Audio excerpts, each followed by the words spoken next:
Om Swastiastu. Assalamualaikum warahmatullahi wabarakatuh. Salam sejahtera untuk kita semua. Salam Namo Buddhaya.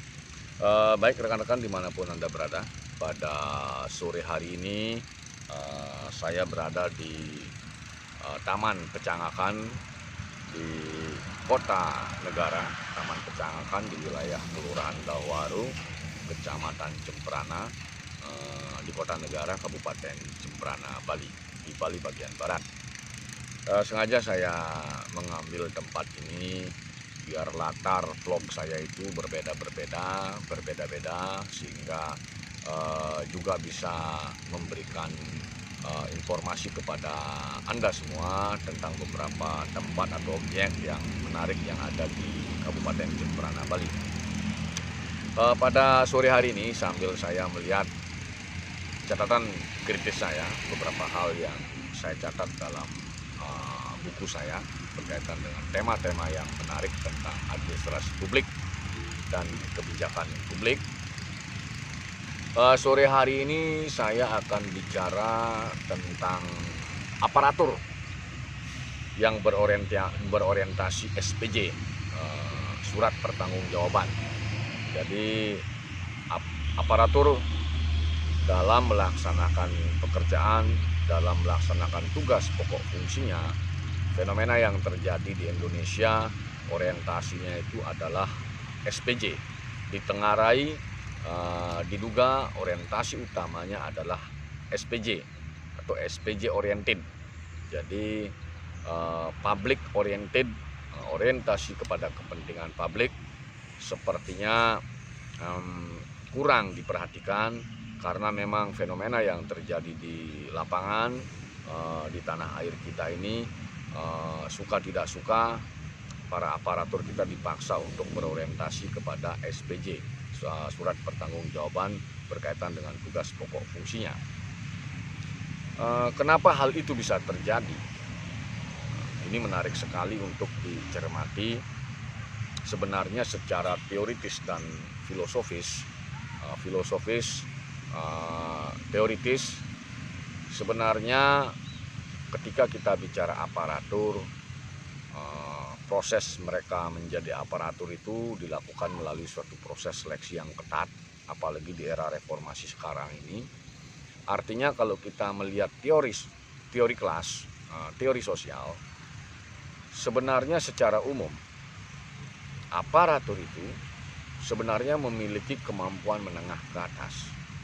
Artinya mereka sebenarnya tidak hanya lokomotif tetapi generator dalam proses pembangunan sebuah negara bangsa. Karena apa?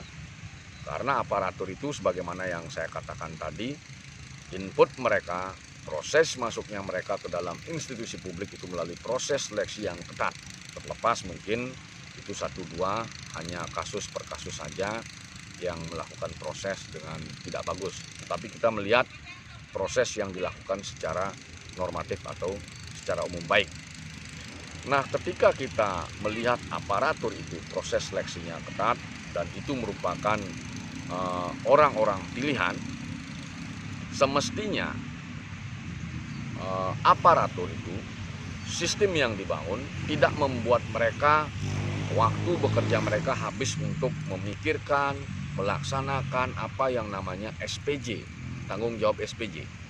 Karena secara konseptual, secara teoritis, sebenarnya hal yang utama yang harus mereka pekerjakan adalah merumuskan, membantu para pejabat politik untuk merumuskan dan mengimplementasikan kebijakan-kebijakan publik, kebijakan-kebijakan yang menjadi pilihan publik. Nah, itu sebenarnya. Sehingga seharusnya konsep tadi, teori tadi, konsep tadi seharusnya dituangkan ke dalam regulasi yang ada di negeri ini. Sehingga aparatur betul-betul 8 jam kerja mereka itu betul-betul berbuat untuk kepentingan publik. Bukan 8 jam kerja mereka itu hanya memikirkan tentang nota pesanan, tanda terima barang, bahasanya administrasi SPJ itu.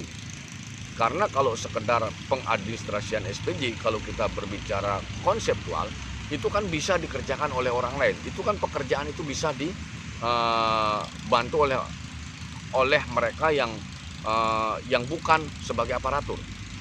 Semestinya seperti itu. Lalu pertanyaannya, ketika seharusnya aparatur itu bekerja, berpikir untuk mengimplementasikan kebijakan yang berkaitan dengan kepentingan publik, lalu pertanyaannya, adakah solusi, adakah cara agar fenomena di tanah air ini yang aparaturnya 8 jam kerja itu lebih banyak dicekoki dengan pekerjaan-pekerjaan SPJ, adakah solusi yang lain? Saya ingin memberikan pandangan yang mungkin berbeda, yang mungkin belum ada di dalam literatur.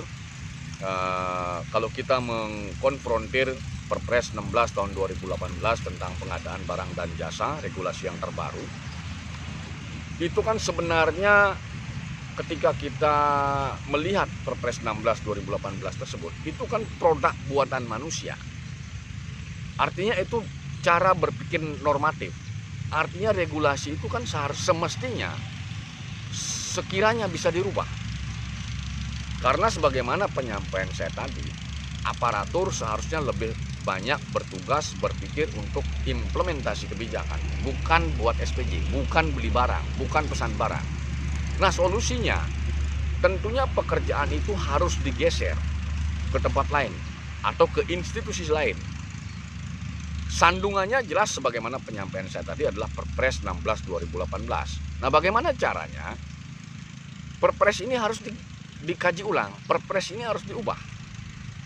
Sehingga pandangan saya untuk kacamata nasional, untuk kacamata regional dan lokal di tingkat kabupaten kota, termasuk di tingkat desa, itu sebenarnya misalnya caranya seperti apa? Caranya Perpres dirubah, bagaimana caranya institusi publik itu tidak terkait dengan proses transaksi, tidak terkait dengan apa yang diatur oleh Perpres 16 tadi. Jadi caranya seperti apa? Di setiap pemerintah daerah itu kan sudah ada perusahaan daerah. Di level nasional, di level pusat kan itu sudah ada badan usaha milik daerah. Kenapa proses transaksi itu tidak digeser ke BUMN? Untuk yang di level pemerintah pusat digeser ke BUMN. Untuk yang level provinsi dan kabupaten kota digeser ke perusahaan daerah. Untuk yang level desa, kenapa tidak digeser ke badan usaha milik daerah? Artinya apa? Regulasi itu mengatur tidak lagi yang melakukan transaksi itu adalah pejabat publik, pejabat di dalam institusi publik murni. Jadi transaksi itu dibuat di perusahaan daerah tadi. Transaksi yang diatur oleh Perpres 16 2018 itu diatur di badan usaha milik negara untuk yang level nasional. Jadi ketika itu dilakukan, itu dikrit, itu dikaji ulang, yang namanya institusi publik hanya memesan kepada badan usaha milik daerah. Katakanlah misalnya contohnya Dinas Pendidikan Kabupaten Kota misalnya. Dia membutuhkan dalam triwulan pertama mungkin sekitar 500 rem kertas, mungkin 100 packing tinta komputer, dan lain sebagainya. Jadi kepala dinas hanya menandatangani surat permohonan kepada direktur perusahaan daerah untuk mengadakan barang itu. Jadi digeser transaksinya. Transaksi tidak ada lagi di institusi publik. Jadi setiap institusi publik itu sudah punya card seperti model ATM yang notabene di dalamnya sudah ada nilai anggaran. Dan di perusahaan milik daerah atau di Perusda itu sudah ada mesin untuk menggesek kertas tadi, pesanan tadi. Ketika pesanan sudah datang, tinggal digesek oleh bendahara dinas pendidikan kabupaten kota tadi, digesek di perusahaan daerah. Sehingga dengan mekanisme yang seperti itu tidak akan lagi ada urusan yang namanya transaksi di institusi publik. Dan ini memberikan manfaat yang lebih banyak. Kemudian yang manfaat yang kedua, bisa mengurangi hal yang namanya delik tipikor di institusi publik. Kalaupun mungkin terjadi tindak pidana korupsi, terjadinya mungkin di perusahaan daerah. Mungkin. Nah itu mungkin solusi yang bisa saya sampaikan pada sore hari ini berkaitan dengan aparatur berorientasi SPJ, sehingga kedepannya aparatur itu dibantu, para pejabat publik itu beban pekerjaan yang semestinya tidak mereka kerjakan bisa dihilangkan, sehingga pekerjaan-pekerjaan itu digeser ke perusahaan daerah, di tingkat level pemerintah pusat itu digeser ke badan usaha milik negara. Dengan demikian maka yang namanya pejabat publik dan pasukannya dan para aparatur sipil negara tersebut total memikirkan, berbuat untuk mengimplementasikan kebijakan yang sudah disusun. Mungkin demikian vlog pada sore hari ini saya sampaikan. Apabila dalam penyampaian tadi ada yang kurang berkenan, itu semua adalah murni dari pemikiran-pemikiran perspektif akademis. Apabila dalam penyampaian saya tadi ada yang kurang berkenan, saya mohon maaf. Saya tutup dengan menyampaikan Pramo Santi. Om Santi Santi Santi Om. Assalamualaikum warahmatullahi wabarakatuh. Salam sejahtera untuk kita semua. Salam Namo Buddhayo. Salam sehat dari lapangan Taman Pecanggahan Jembrana, Bali.